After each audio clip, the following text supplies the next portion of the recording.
বন্ধুরা, JK cooking and travelling আপনাদের সবাইকে স্বাগত জানাই। আমি আজকে নিয়ে চলে এসেছি সাউথ ইন্ডিয়ান স্টাইলে একটা রেসিপি, দহি চাওয়াল কাট রাইস। তো চলো, এটা খুব সহজ পদ্ধতিতে বাড়িতে বানাবো আমি। এর জন্য আমি আমার পরিমাণ মতো 1 কাপ ভাত নিয়ে নিয়েছি, রাইস নিয়ে নিয়েছি। এটা আমি ভালো করে ম্যাশ করে নেব।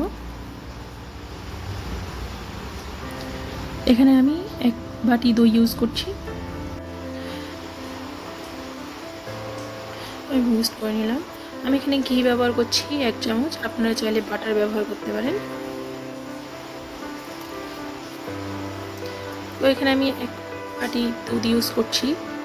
এখানে আমি গাজর আর ধনেপাতা নিয়েছি, আপনারা চাইলে পেঁয়াজটাও নিতে পারেন। আমি এখানে স্বাদ মতো লবণ নিয়ে নিচ্ছি, মিক্সড করে নেব। আমি এখানে তেলে তরকা দিয়ে নিয়েছিলাম জিরে আর চানা ডাল, ছোলার ডাল আর হিং। তো আমি এখানে শুকনো লঙ্কাও ব্যবহার করতে পারেন, আমি এখানে দিইনি। আমি এটা ভালো করে মিক্সড করে নেব।